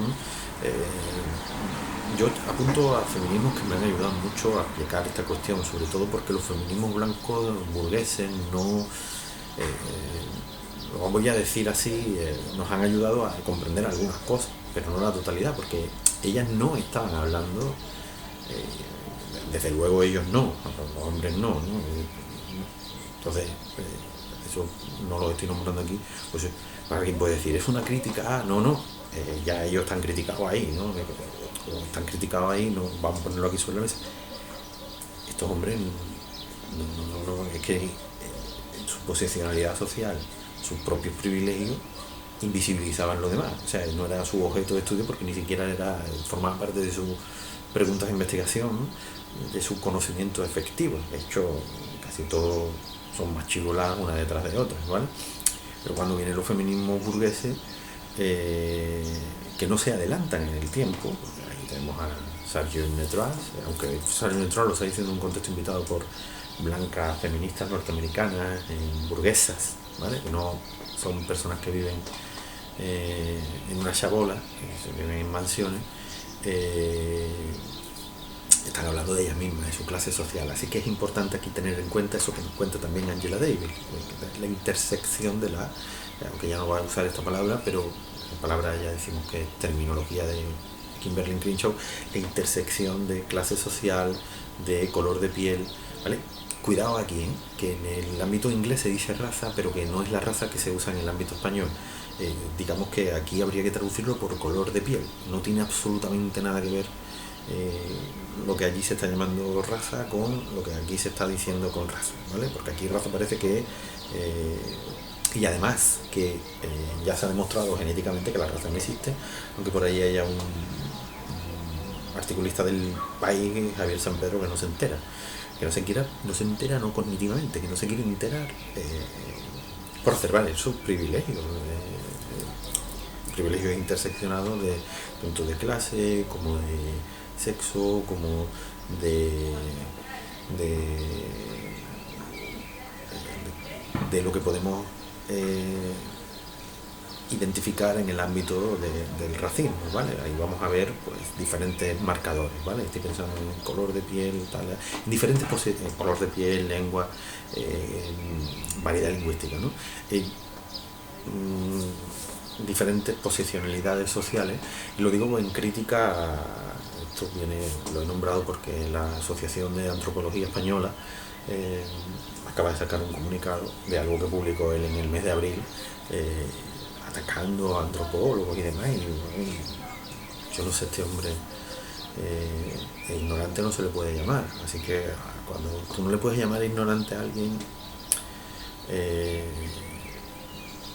además es que el tío tiene estudios de genética, entonces cuando uno puede llamar ignorante a alguien tendrás que estar pensando en otras cosas, en cómo hace valer su posición, y eso sí es un abuso de poder, sobre todo cuando tiene la capacidad de tener una tribuna desde la cual hablar, en este caso escribir, y poner a circular el discurso socialmente. O sea, él es un articulista del país, él escribe en el país y tiene una capacidad de hablar de altavoz, de llegar a la totalidad, a una gran parte de la población, quiero decir, que quizá pues desgraciadamente pues, no la tiene los profesores de antropología de la universidad que conforman la Asociación de Antropología, y que simplemente vienen a decir que no puede usar irresponsablemente este hombre la palabra raza para diferenciar y seguir clasificando a los seres humanos, como en alguna ocasión os he contado,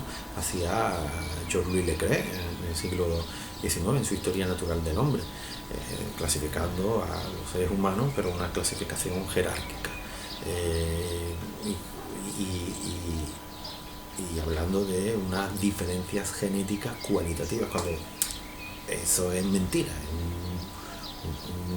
como si fuera un fake news, pero un fake concept, ¿no? Es un concepto falso. Entonces, es curioso porque en 1992 Cavalier Sforza, que fue un genetista, demostró genéticamente que no existe la raza. Por eso no usamos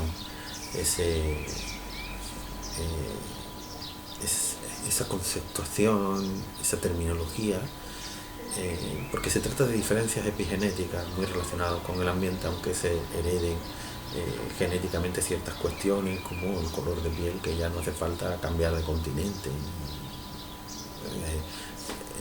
Yo no soy igual que usted, quiero decir, no pueden buscar parecido al interior de mi familia, ¿no? Una cuestión genética, ¿no? Pero que eso no tiene absolutamente nada que ver con raza, ni con nada, ni con esas ideas que son interpretaciones más políticas que otra cosa del siglo XVIII. Se va a manejar con conceptuaciones del siglo XVIII, en pleno siglo XXI la lleva clara. En fin, bueno, decíamos esto por si ustedes van y leen y ven, ¿no? El libro de Angela Davis, que se llama precisamente Clase, Raza, Mujer. Mujeres, ¿no? Porque es woman, ¿no? Sí, mujer. Bueno, igual si fuera mujer, mujeres. La traducción también podría ser una traducción comercial, le podríamos otro nombre, y así hay muchos libros como ustedes saben. El caso es que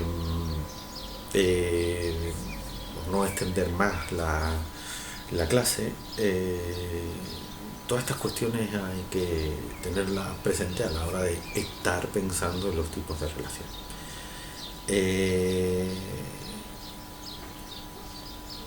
Yo creo que aquí lo podemos dejar. Os voy a poner podríamos en la siguiente clase aplicar todas estas cuestiones para ampliar el conocimiento, llevarlo hacia otros, como digo, con Bourdieu, ¿no? Pero también hacia otros términos, hacia otros conceptos que también nos van a ayudar a pensar esta cuestión, y sobre todo para traerlo a cuestiones que nos pueden servir para pensar las relaciones al interior de Andalucía. Ya voy a anunciar aquí, vamos a hablar también de muda, ¿no? Una muda. Cuando te vas de viaje te llevas una muda, metes una muda en la ropa interior de una camiseta, en la mochila, pues muda, ¿vale? No moda, ¿vale? Un periódico me entrevistó y me publicó moda, no es moda lingüística, no es una moda. Muda, con U, muda lingüística, que es un concepto que se usa en la sociolingüística crítica, lo ha usado Joan Pujolar en Cataluña, en Barcelona, lo ha usado Luisa Martín Rojo y otras sociolingüistas, Lidia Rodríguez Torres, con ella las dos han publicado sobre esta cuestión, y ella sola, Luisa Martín Rojo, sobre muda lingüística, y ya veremos concretamente esta cuestión porque va a ser muy interesante. Y una cuestión sobre la que estoy trabajando, que es la de, lo estoy llamando así ahora, o sea, para que veáis cómo se constituye la ciencia. Se constituye a partir de lo que vamos viendo, de preguntas de investigación que estamos haciendo, que es la de disfraz lingüístico. Ya veremos si le dejamos ese nombre, pero es algo sobre lo que estoy trabajando también ahora.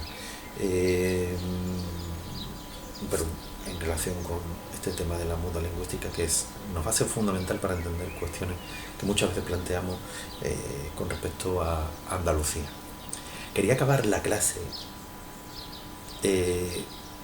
refiriéndome a metodologías para plantear al interior de los trabajos, ¿no? De cómo se podrían hacer, porque hay gente que me escribe, bueno, hay gente, 20 correos, ¿no? Una persona me escribe, se lía, que esto y lo otro, chilla, estoy entrando el día 22, lo puedes elaborar del día último que, no sé ahora exactamente cuándo será, el 4 de junio, del 4 al 22, bueno, puedes ir ya trabajando otras cosas, pero que solamente tienes que entregar 1, 2, 3, 4, no más de 10 páginas sobre cómo plantearías, en virtud de lo que hemos dicho, yo creo que hay mucha libertad a la hora de construir el texto del trabajo, ¿no? No se pide que eso sea un artículo para una revista científica, se pide incluso reflexión de cómo, incluso que os pongáis en la ecuación, en el sentido de ver las limitaciones, ¿no? Pero sin cortaros, no va a decir, no, voy a poner esto que va a ser inadecuado, ¿no? Entonces, bueno, concretando, hemos visto metodologías que usa la sociolingüística variacionista. La sociolingüística variacionista, que se va a hacer, grosso modo, dos preguntas de investigación, una que tiene que ver con lo cuantitativo y otra con lo cualitativo, y que está muy relacionado con lo que aquí estamos llamando ideología lingüística, pero que allí no estaba pensado, ya lo hemos visto, con ideología lingüística, sino que estaba desarrollando cuestiones de la psicología, se estaba llamando creencia y actitud. Y en el ámbito de la creencia, pues ya lo veíamos, se hablaba pues de estereotipo y prejuicio.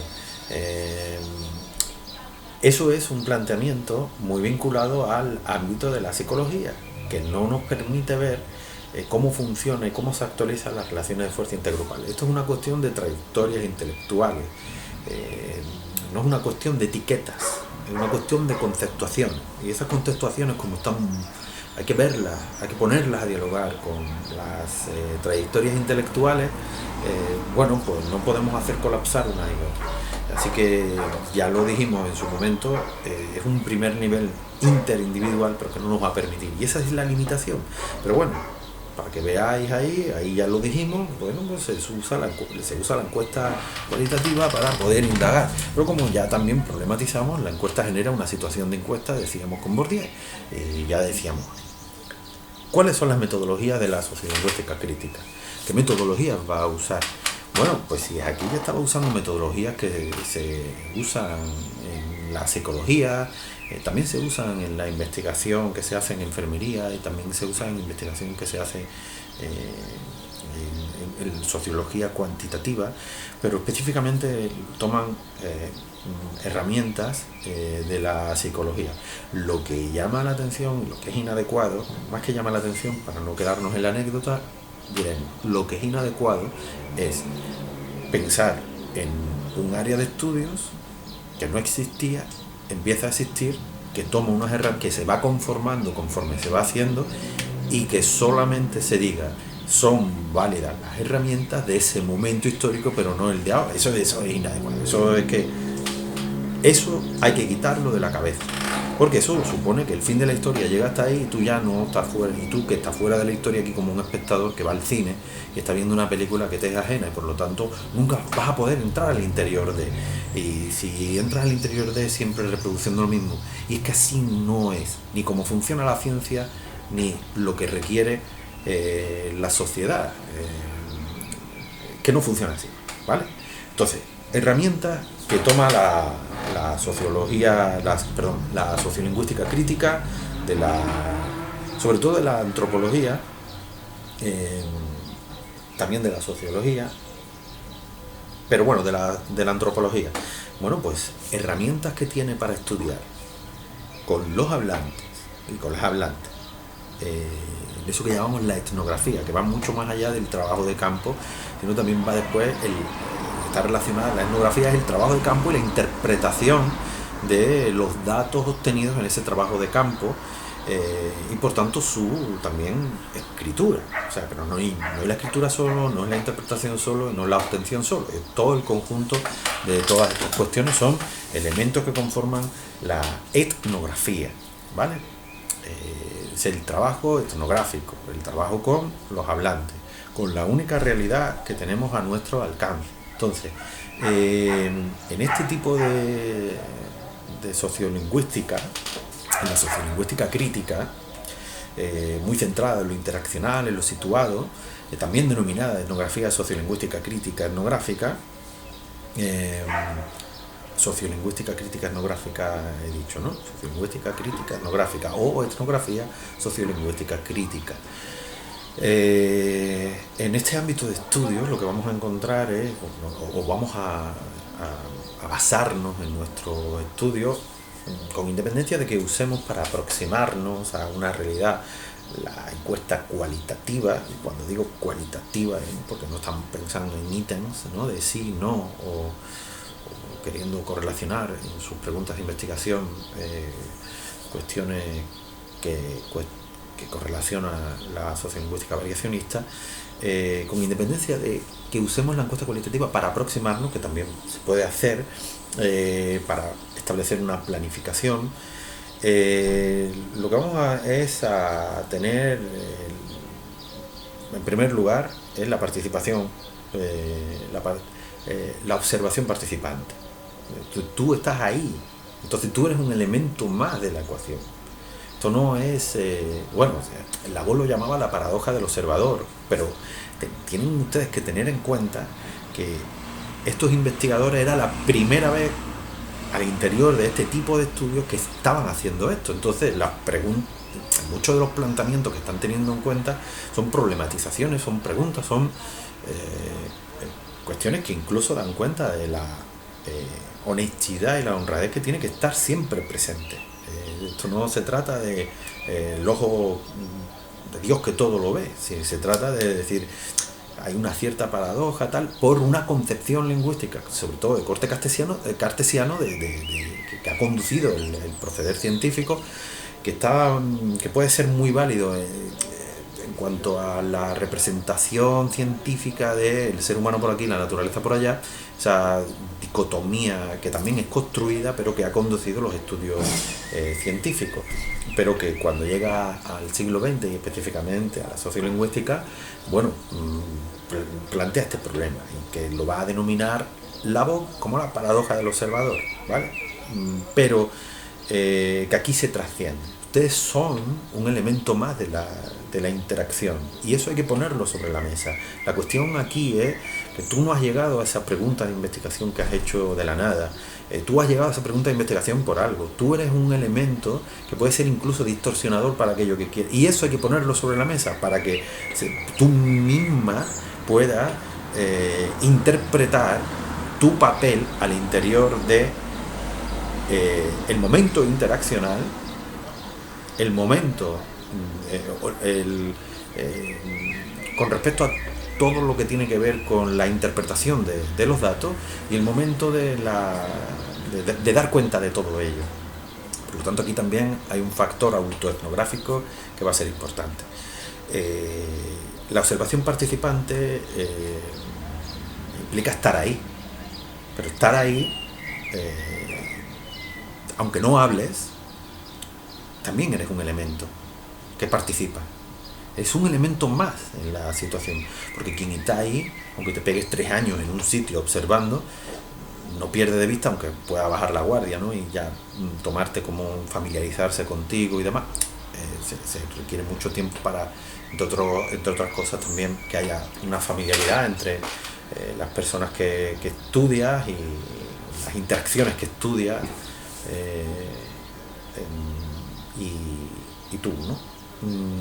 Bueno, tenemos ahí la observación participante, siempre presente. Después tenemos otros elementos, otros métodos para poder, otros instrumentos, otras herramientas para poder indagar en cómo ven los hablantes, sus prácticas discursivas, por qué hacen lo que hacen, etcétera. Que son la entrevista cualitativa, que son el estudio de caso. Tú puedes estudiar solo a una persona o a un conjunto de personas a través de las entrevistas cualitativas. También puedes estudiar ese grupo de personas no ya con entrevistas individuales. Son entrevistas muy parecidas a entrevistas periodísticas, pero no con la intención periodística, y son entrevistas que siempre pueden volver, que siempre han de revisarse, porque siempre tienen que volver a hacerse. Es decir, no necesariamente, esto no son reglas, esto en virtud de lo que tú vayas descubriendo, ¿vale? Es la misma indagación, aquí no hay un mapa preestablecido, aquí lo que hay es herramientas y que no siempre se agotan. Puedes estudiar esos hablantes ya no con entrevistas cualitativas. Las entrevistas cualitativas, por cierto, pueden ser libres, estructuradas o semiestructuradas. Libre es tipo de conversación espontánea, estructurada es preguntas cerradas, y lo más habituales son las semiestructuradas. Las lleves escritas o no, pero que tú ya hayas pensado que vas a preguntar, aunque preguntes cosas nuevas en virtud de lo que te vayan diciendo, ¿vale? Pero también puede ser libre, es decir, una conversación, la persona se pone a hablar y tú, pues, ¿vale? Porque también pueden surgir cosas de manera espontánea que no necesariamente hayas tenido que planificar, pero que te sirvan. Por tanto, aquí el cuaderno de campo es muy importante, ¿vale? Hay que apuntar todo. No quiere decir esto que si tú no llevas el cuaderno de campo en ese momento, no puedes apuntarlo después, ¿vale? Pero eso tendrás que también, en virtud de esa honestidad a la que me refería, explicitarlo cuando des cuenta de todo el trabajo para... como digo, la observación participante, con el estudio de caso, con la entrevista cualitativa, con los grupos de discusión, es decir, tú pones a varias personas, quedas con varias personas en algunos momentos, normalmente 1, 2, 3, ¿vale? Momentos. Ahora vamos a ver cuándo decides cuántos participantes y cuántos participantes no, y cuántos momentos más y cuántos momentos no, ¿no? Eso lo vamos a ver ahora. Pero los grupos de discusión son reuniones con estas personas que van a poner en común a partir de lo que tú vayas a plantear con respecto a lo que estás estudiando, y evidentemente esas son personas que participan en eso que tú estás estudiando, son las personas implicadas en la cuestión estudiada. Los grupos focales, está grupo de discusión y grupos focales, los grupos focales van a ser lo mismo, pero ya las personas también han participado de cierta planificación, en el sentido que ya vamos a expresarlo en términos coloquiales, a tiro hecho, ¿vale? Entonces requiere menos tiempo, tiene menos tiempo de discusión. No vamos a entrar ahora en diferencias que es mejor o peor, ¿vale? Porque son diferentes modos de llegar a lo mismo, en fin. Y después hay otra técnica muy vinculada con el estudio de casos, también con las historias de vida, pero con el estudio de casos que es el shadowing, ¿no? El seguir a una persona. El estudio de caso en sí no implica estar siempre con esa persona, el experimentar, el vivir el día a día con esa persona. Shadowing sí, un tipo de estudio de caso que va a implicar el ver cómo interacciona esa persona en todos los órdenes de su vida y con todas las personas, cómo va a ir cambiando en virtud de la relación de fuerza que se va estableciendo y actualizando en las relaciones de fuerza intergrupales, cómo se va modificando la forma de dirigirse a los demás, de cómo los demás se dirigen, las elecciones de repertorio lingüístico, cómo sucede todo eso, cómo él ve sus propias prácticas discursivas en virtud de con quién habla, etcétera. También es muy, muy interesante. Decía, ¿cuántas personas participan aquí? ¿Cuántos no? Porque si veíamos que en la variacionista ahí se elegía ya, de por sí se tenía el pensamiento de elegir una muestra, tú eliges una muestra y veíamos, ya problematizábamos al interior de eso, el problema que genera eso, o el problema que genera, no el tomar la muestra como tal, ¿vale? El problema que genera el tomar esta metodología como como una receta a aplicar universalmente, no. Eso, el tomar la muestra, tendrá que estar vinculada a la pregunta de investigación, al objetivo que demarca, es decir, no tomar ciegamente una metodología y aplicarla ahí a lo loco. Entonces, en este tipo de estudios, los cualitativos, específicamente al interior de la sociolingüística crítica etnográfica, hay un elemento fundamental, que es el de la saturación. Esto no es que surja esta conceptuación al interior de este tipo de estudios, porque este tipo de metodología la vamos a encontrar también en sociología y la vamos a encontrar en enfermería y aquí en sociolingüística crítica etnográfica la vamos a encontrar en antropología. Es el de la saturación. ¿Cuándo saturan los datos? Es decir, tú como vas indagando, investigando al interior de un campo simbólico, puedes indagar al interior de varios campos, eso tendrás que explicarlo bien. Indagas al interior de una institución, es decir, voy a indagar, no sé, voy a poner un ejemplo. Yo estudié en mi trabajo de campo, he hecho varios trabajos de campo. Uno de ellos fue los locutores de radio de la cadena SER en Madrid, para ver cómo veían sus prácticas discursivas. Estaba muy centrado en ellos, pero como representativo de un sector. Es particularizar una generalidad que me aportaban a mí haber entrevistado a 100, ¿no? Porque me podrían aportar anécdotas, pero la cuestión no es las anécdotas. Aquí estamos trascendiendo la anécdota, estamos yendo al fondo de la cuestión, es decir, este tipo de anécdotas forman parte de este tipo de contenido de interacciones, ¿no? Ahí le vamos a llamar nodo, conforma un nodo conceptual de, por ejemplo, jerarquización por orden de género. Este tipo de anécdotas, aquí estamos llamando anécdotas sin ninguna connotación negativa, sino este tipo de testimonios, vamos a decirlo ¿vale?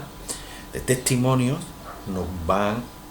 las vamos a poder etiquetar desde el punto de vista de este nodo, ya no desde el punto de vista de una jerarquización por orden de género, sino por una jerarquización por orden geográfico, ¿vale? Aunque las personas los testimonios sean de la misma persona, ¿vale? Y así. Pero ¿qué te aporta a ti 100 testimonios de lo mismo? Porque ahí sí se va a constituir como anécdota, que es a lo que apuntamos, ¿vale? Así que aquí vamos a tener el concepto, la conceptuación de la saturación. Este tipo de estudio requiere mucho tiempo, ¿vale? Este tipo de trabajo de campo requiere muchísimo tiempo, muchísima atención, mucho conocimiento al interior del campo. Eso no quiere decir que solo las personas conozcan el campo. Bueno, normalmente quien da sociolingüista no pertenece a ese campo, así que de ahí que haya estudios que duren 2, 3 años en indagación. Quiero decir que no se hace de un día para otro, ni se hace en un mes, y no quiero que nadie se lleve esa sensación. Por eso yo exijo, pido de manera valuable la preparación de un informe de preparación de este tipo de estudios, más que el desarrollo en sí, sobre todo porque además en situación de confinamiento no se ha podido realizar. Y esto va, realmente toda esta metodología requiere requiere estar consciente de todo, y una capacidad de análisis y desarrollar tu propia capacidad de análisis. No el tomar ciegamente, no quiere decir que ahí no haya capacidad de análisis, digo, pero estoy refiriéndome a esto de tomar la muestra ahí como tal, sin orden ni concierto, cuando no tiene sentido hacerlo, ¿vale? A eso apunto. Y hay otro concepto que este ya más periférico, pero bueno, pues os puedo aparecer en algún momento que se nombra así, porque alguien puede pensar, bueno, y la gente me va a contar cosas. Mira, hay una cuestión que se ha observado y se le ha puesto un nombre, elicitación. Las personas tienen la tendencia a contarte cosas. Habrá alguien más tímido, pero es que las personas en general. Entonces es una ventaja en realidad con la que cuenta el investigador o la investigadora, que las personas tienen, como digo, esa tendencia a contarte sus testimonios. Y sobre todo si tenemos en cuenta que aquí se va a actualizar una relación de fuerza, la de quien investiga frente a quien investigado, que bueno, pues también va a contribuir de algún modo, y es una especie de aprovechamiento, ¿no?, de esa tendencia a contar cosas. Ahora, de ningún modo creo que debéis aplicar ciertas metodologías inadecuadas, que no. Aquí quien importa es quien investigas, es decir, no se puede forzar a la persona a contarte lo que no quiere, no se puede forzar situaciones irreales, como hacer llorar a alguien para ver qué es lo que suele. No, eso es una razón indolente y eso no se debe hacer de ningún modo. ¿Qué se ha hecho? Bueno, que lo ha hecho alguien por ahí en este ámbito de sociolingüística crítica etnográfica, puedo asegurar que no es así el proceder, no, para nada. Y yo, más que hacer crítica a quien lo haya hecho, lo que estoy es apuntando a que no lo hagáis, ¿vale? Esto es lo que me interesa. No es un juicio al pasado, es un juicio al presente y al futuro, ¿vale? No se hace eso no se hace, no se debe hacer. Entonces, una de las cuestiones es que durante mucho tiempo se ha llamado se había llamado a las personas que iban a estudiar objeto de investigación. Después se había reflexionado, sobre todo, eso en el nacimiento de la antropología, de la sociología en el siglo XIX. Después en el XX, bueno, pues sobre todo en un giro crítico, pues se había dicho, hombre, más que son sujetos de conocimiento, ¿no? Esto se ha ido sofisticando y después, pues ahí vemos a un antropólogo colombiano que se llama Eduardo Restrepo, que dice, son interlocutores, son personas con las que tú dialogas. Pero si traemos y ponemos sobre la mesa a Malthus y Holmes, vamos a ver que ni siquiera se le llama interlocutores, se le llama socios epistémicos, socios y socias epistémicos. Son personas que colaboran contigo, que te cuentan cosas y que por tanto te están ayudando a pensar y a construir conocimiento. Entonces la deuda con estas personas no son, yo soy aquí el ojo de Dios que todo lo ve, aquí el científico que todo lo sabe y voy a estudiar, estos son mis objetos. Eso te sirve para estudiar los microbios, esa es una representación de otro tipo de ciencias donde los organismos pues no son humanos, aunque estén dentro de los humanos,